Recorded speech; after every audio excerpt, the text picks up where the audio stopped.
Hello, my name is Ahmed Mohammed, CEO and founder of You versus You Limited, and we work with young people across different background, helping them to boost their confidence, self-esteem, and have positive mindset, and also helping them to have positive mental well-being.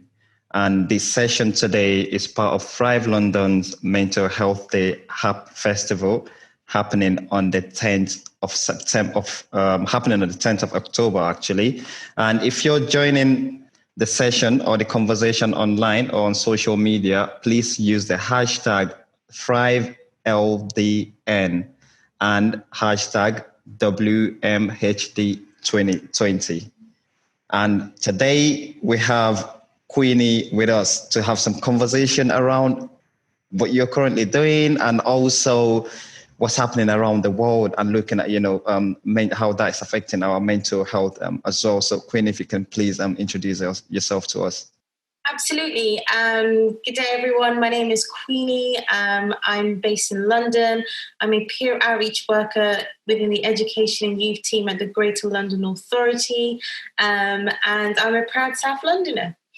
Thank you. That's a great intro, and thank you for joining this conversation today. I've actually been looking forward to it because every time I speak to someone, I always learn something new, in terms of what they do, how they go about their day as well. As you are aware, World Mental Health Festival is coming up on the 10th of October. What are you most looking forward to for this day, actually? Do you know what? I'm so excited more than ever this year about, World Mental Health Day. Reason being is because, our mental health is so important and not enough light, not enough care is, given to all this. I feel like, especially, growing up in the community and the environment that I grew up, it's not something that is seen or deemed to be important, that should be taken care of. And, as we've grown up, as we've developed our mindset, you get to realize how important it is to really value our mental health, to really take care of ourselves and our well-being. So this year, especially in the climax that we're living in, the circumstances that, has really had a lot of people, on the low side of things. I think it's so powerful that we are coming together and bringing out something positive, a sense of togetherness for this day. So, I'm so excited. Great. Yeah, same. I'm really looking forward to it as well. Queenie, it would be actually good for us to know, what do you actually do with the peer outreach team? What's your day to day? Are you studying at the same time, or are you just full-time in employment? Also, I'm glad you asked. So alongside my role as a peer outreach worker, I also study at university. I study interior and spatial design.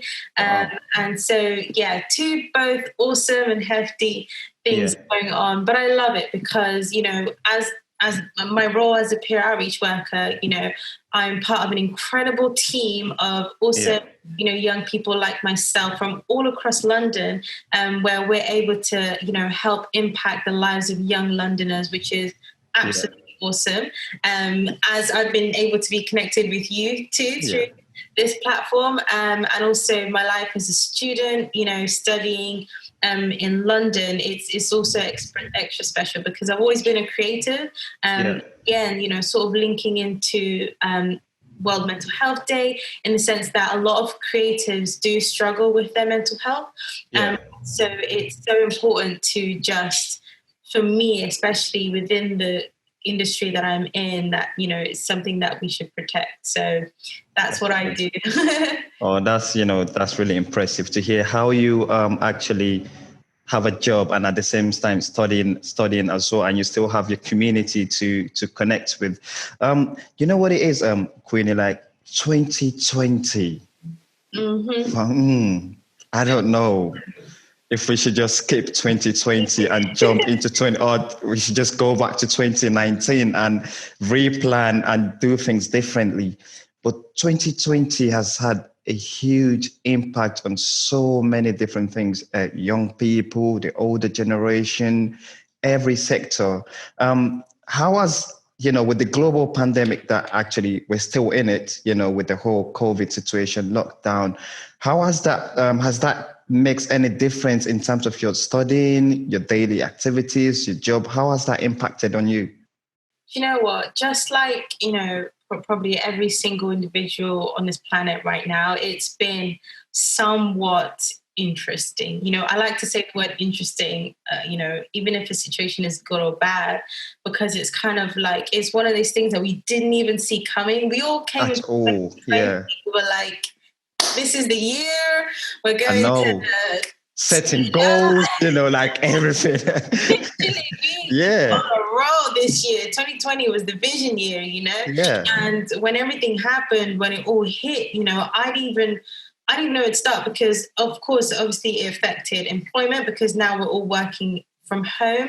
And I'm fortunate enough to have been able to retain my job, which is amazing. Yeah. Then also as a student, we're now studying from home, and it's kind of like, at the time I was like halfway through my studies, and it's kind of like, how do you adjust? And as a spatial design student, we have to be out and about. We have to, we can't be, True.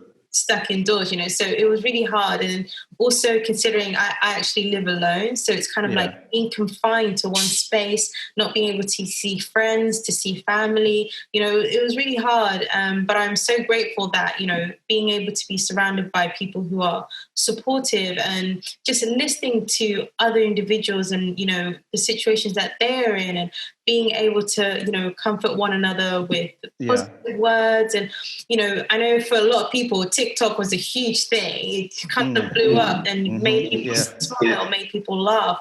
I'm one of those people. So, it definitely has been a year of reflection, I believe, and a year where personally, and I'm sure a lot of people would agree, that we've been able to sit back and reflect and actually think about what's important in my life, and also, taking care of me now, because, we're always running around putting other people first, which is great. But actually, I never really put myself first. And I think a lot of people are the same. So that's really interesting to hear from yourself, actually. Like no one actually saw this coming, 2020, like you said, we all have our goals, things that we wanted to achieve. But you mentioned something around, part of your reflection was taking care of yourself. And when we look at what's happening currently with young people, there are so many young people either not in employment or unable to actually continue or further their education due to the current situation. And mental health is something big. How has this impacted on your own mental health? Yeah, I'm so glad you asked. I'm not going to sugarcoat it or be like, oh, I was absolutely fine. I wasn't, because also, in my family, we were actually, directly affected by COVID with a loss as well. So it's kind of like when you're in that, and then with everything going on and not being able to go out or, go and do regular shopping. And even for me, the littlest thing of walking down the street and smiling to a stranger, I can't do that anymore, because obviously they can't see your face. So it did, I did start to experience, low moods and feelings, and it was quite hard. And I think, it's all part of the journey. And I'm sure a lot of people can agree with me. So it definitely has been quite the challenge during this time. I really hear, what you're saying, especially for myself as well. Before the lockdown, when, people talking about COVID, it's all on the news. And we played, because I'm into football myself. So we played a game against a team, and on a Saturday, and by Tuesday, we received a text message from the football club saying all the players that played in that game all have to isolate, because the player from the other team was tested positive. So I have to straight away, I was at work, leave my job, go straight home and have to quarantine with my family, and for 2 weeks. So the week that was about to come out to say, okay, let me go back, then lockdown happened. So I was in lockdown before even lockdown, you know what I mean? So imagine, I was so stressed, because I didn't even know what plan, I didn't see that coming.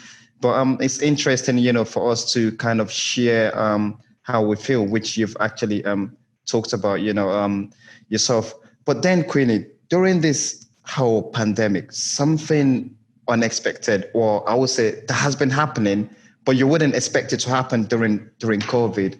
The Black Lives Matter movement, which what happened in the States, and that changes so many different movement, the whole mental well-being, the inequality, the race issue. What would you say about this?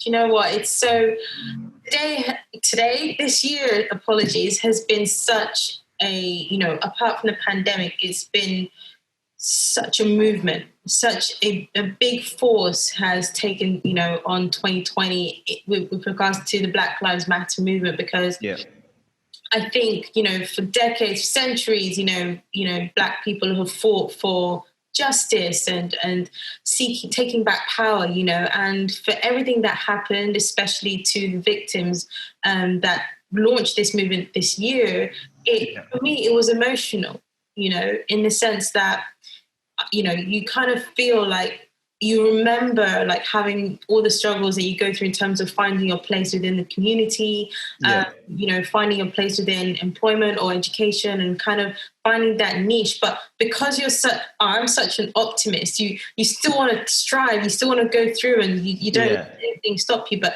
this year made me realize, or maybe also just remind myself and to see, how much it not only has it affected millions and millions of lives around the world, billions actually, but also myself, and how people like me that are in the community have been affected by this dearly. But why I'm grateful that this year has seen this huge shift in the Black Lives Matter movement, because more people are now aware, more people are realizing how important equality is and how important speaking out is, and also seeking the right information and not just assuming. So it's been so powerful. I'm glad you share that, even with the emotional side of things as well, especially knowing that you're a young Black woman that really wants to, thrive and succeed in life and be that role model for other young people, which is the same, footsteps I'm following as well as a young black man. Then I guess with the whole COVID situation and what happened in America, kind of triggered so many things that a lot of, I would say, BAME community are going through. And then we started to talk about, the systematic, racism, institutional racism. For a young person like yourself, with what you're studying and the career path, pathway that you're trying to go into, does this kind of have some effect in terms of your mental well-being or your well-being in general, or is it making you be more of, it's not going to happen, I can't do this no more? What can you say? Two things. I think it's actually, contrary to popular belief, it's actually given me more confidence in the sense that if we really want to create a voice for young Black people, male and female, right? We need to step into the shoes, these places. We need to be in the position of power to be able to empower, young people going through society today. And I was just like, you know what? In my industry, I don't just want to graduate and get an ordinary job. I want to be in a position where I can employ individuals who don't get that opportunity, So it really has empowered me, given me the confidence to be like, you know what, I can't just sit on the sidelines. I have to play my part, even if it's not gigantic, it's something, you know what I mean? And on the second part, I think it's in terms of my well-being. I feel like even though there was kind of that setback moment, like, oh my God, like we just taken another hit after many hits that we've taken before. I kind of felt like, look, as opposed to me, just sitting down and just being like, oh my God, it's happening again kind of thing, how can I ensure that I'm also that voice, as well as being in the position of power to help other people? How can I be that voice in the community to those who don't even have a voice, for those who know that I am going through this injustice, but I don't know how to speak about, So I think for me, on the positive side of things, it's been very powerful.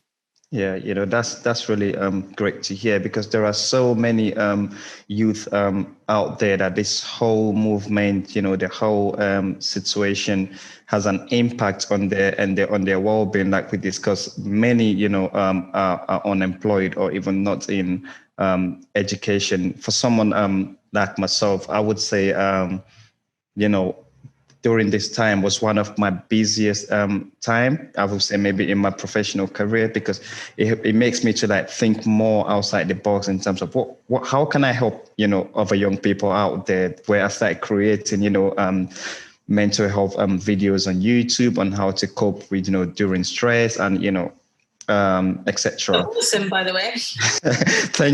Thank you.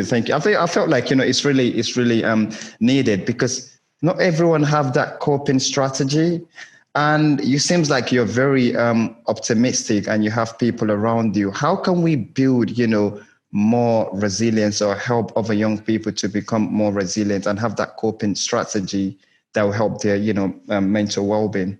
I'm so glad you asked. Yeah. One thing that I like to always say to people, even though a lot of people go, Queenie, what? I like to say, look, instead of saying no, how about we say yes? A lot of the time we find ourselves going, I can't do that because, or I won't be able to do that because, or this won't happen because. And even though, especially if you are a young person from a BAME background, there are limitations. First and foremost, say your race. Yeah. How can you find, if you can't go down the straight path, the path in front of you, how can you go around it? And I think it's about empowering young people to see that, it just, even if the option one doesn't work out, there's still like 25 of the letters in the alphabet, So there are other ways that you can get there, and not, making them give up, and I feel like I always say to people, young people of this, the younger generation, they have this kind of can't be asked attitude, but it's not because they are obnoxious or rude. I think it's the fact that they've just kind of gotten to the point where they're sort of fed up. So how can we empower them to be like, instead of being can't be asked, I can be asked to push through no matter what. Do you know what I mean? So a lot more voices, a lot more younger voices to inspire the up-and-coming generation to start speaking out. Yeah, that's absolutely, true. I actually like what you said. Instead of saying no, I can't be asked, or say no to so many things, learn to say yes to some of these things as well, as long as you get the the adequate support needed. Are you still working at the moment? Yep, I'm still working. And you're still studying? Still studying. So what actually your own coping strategies? What makes you wake up in the morning and said, I'm going to push through this, and do what I need to do to get this day done? Do you know what I do? What I've started doing a lot more, which I feel like I should have been doing for a long time, is I wake up, right? And I say my goals every single morning. I say my goals, even if they sound silly in my head, I say it anyway. And I also, I show gratitude to, everything that I've been given, like the opportunities that have been presented to me. I show gratitude, and I just start the day off in a positive note. Every time I feel like I can't do anything, or I can't be asked to get up and go for a walk or something, that's the time that I go, actually this is the time that I need to go and do that. I need to go and get up for a walk. And it just feels so much better, because if I find that if I slug myself around during the day, I won't get anything done, and then that brings down my demeanor, it brings down my mood, and I just it sends that paradigm throughout the whole week. So I try and encourage myself on a daily basis to continue vibrating higher. I like to use that term, vibrating higher all the time. And that just really, really helps me get through with everything that I'm doing. Wow, I've learned something. you know what it is as well. Like with the whole government guidelines, the whole the lockdown that we have, and looking at there might be another one coming. There are some young people that actually, perhaps I would say, they live on their own. They don't really have much people around them, and they wanted to go out and socialize, which might not be the best thing to do. And this is having a huge impact on their mental well-being, probably going to that more stressed or anxious about things, or even going to that depression side of it. What can you say to help to encourage them to just kind of do something positive that will help their mental well-being? I think first and foremost, I completely resonate with a lot of young people that live alone because, myself as a care leaver, I've had to live on my own for so long, right? Yeah. And so what I would say to individuals, can't go out and socialize and so and such, I think, try and go out for obviously healthy regulated walks if you can. And if you have that, close-knit circuit of friends or family that you talk to on a regular basis, touch base, even if it's just to say, hi, how are you doing? Or hi, just to let you know I'm doing okay. Just so that when you're touching base with individuals, not only is it making the other individual feel okay, indirectly it makes you feel okay as well. Yeah. And I also most definitely feel like everybody needs to ensure that on a daily basis, they are doing at least one thing, one positive thing that just makes them smile, makes them happy. True. Are you looking at a picture from an old memory that you might have in your photo album, or are you reading something funny? Are you on TikTok? Do something that really boosts that positive vibe throughout you.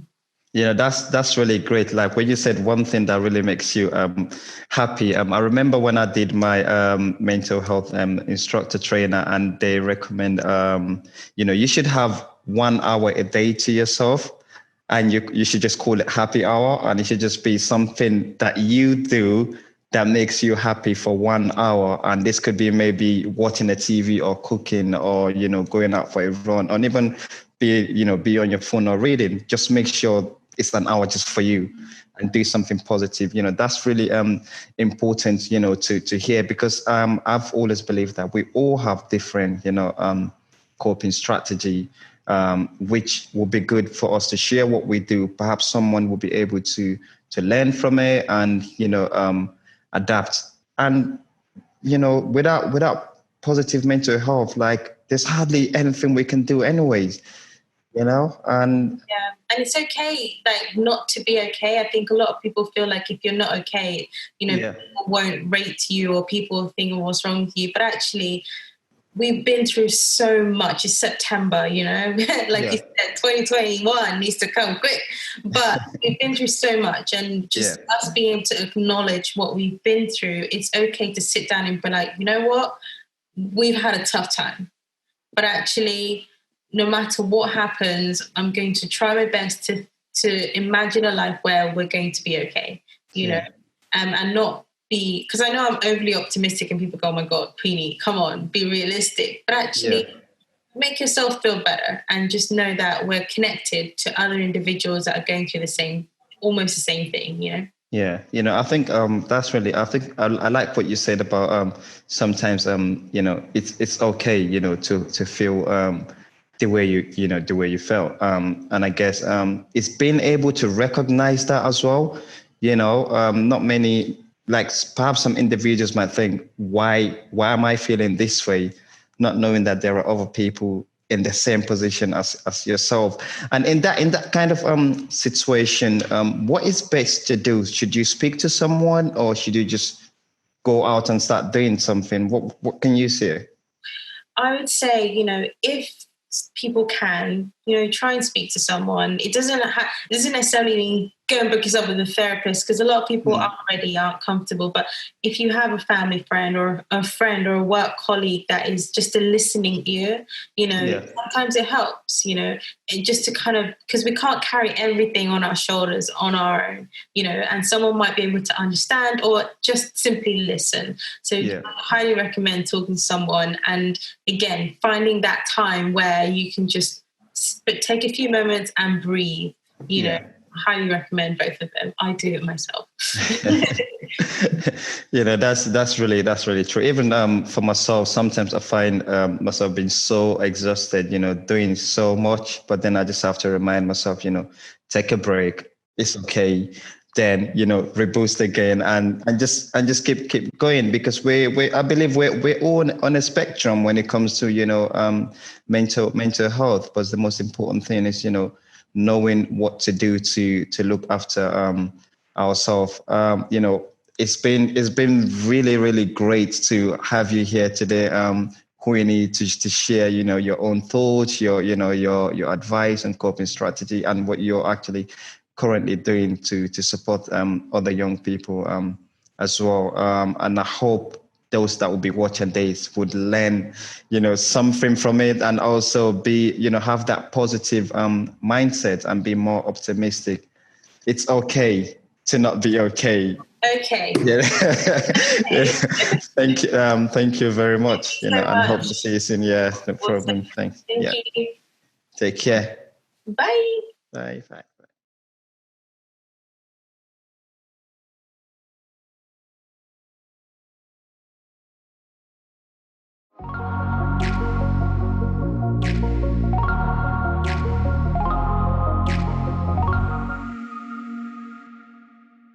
My name is Ahmed Mohammed. I am the CEO and founder of You versus You. And You versus You is an organization that supports and helps young people to have positive mindset. We work with young people from diverse background. We do one-to-one mentoring, mental health workshop, personal and interpersonal development. And I started this because of my own personal journey. I came to the country as an unaccompanied asylum-seeker at the age of 14. I've been through the care system, the asylum process, and I was very fortunate to have good people and good social workers around me that helped me to get to where I am today. The society would have projected someone like myself to either be in jail or doing drugs or not be on the positive side of life. But fortunately, I'm here today, giving back to my community and supporting young people. My Right to Thrive project is about mindfulness. It's 3 mindfulness session and 1 inspirational workshop around building resilience, because we believe mindfulness is a very great tool for every young person or individual to have in looking after their well-being. COVID-19 actually impacted on the community we work with, because we work with young refugees and asylum seekers in Haringey, and understanding that majority of these young people, English is not their first language. Sometimes they struggle with the government guidelines as well. And also some of them are actually anxious around their refugee status or their leave to remain status. They're always anxious about, because they don't know what would be their what's in hold in terms of their future. So our project is to help them have protective tools that they can use without them being referred to a therapy, which some majority of the time is the first step for them. But understanding that there are skills and tools that they can use when they're alone or when they're anxious. There are things that they can do that will help them to either be on the positive mindset or even be able to make that phone call to seek for professional help. And this is how, the COVID has actually impacted on our community. For You versus You and our community to thrive, it means we would be able to create a better society, help young people to have positive mindset with positive mental well-being, because as we understand today, majority of our young people, there's so many anxiety around them. But if they're to thrive, just like the help that was given to me growing up, for me to be able to be where I am today is the reason I'm doing what I'm doing, to help other young people, which means they will be able to pursue their dreams, go to education and become a better citizen, which will improve in our society.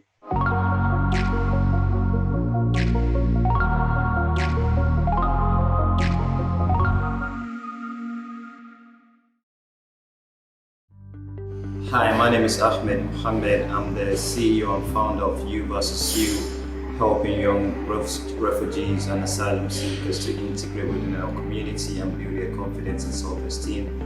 I recently took part in an animated video created for new arrivals in the country, which are young refugees and asylum seekers, in terms of what they need to know when they're in the country and how to access opportunity. And we hope the video will be beneficial for every individual that watch it. Thank you.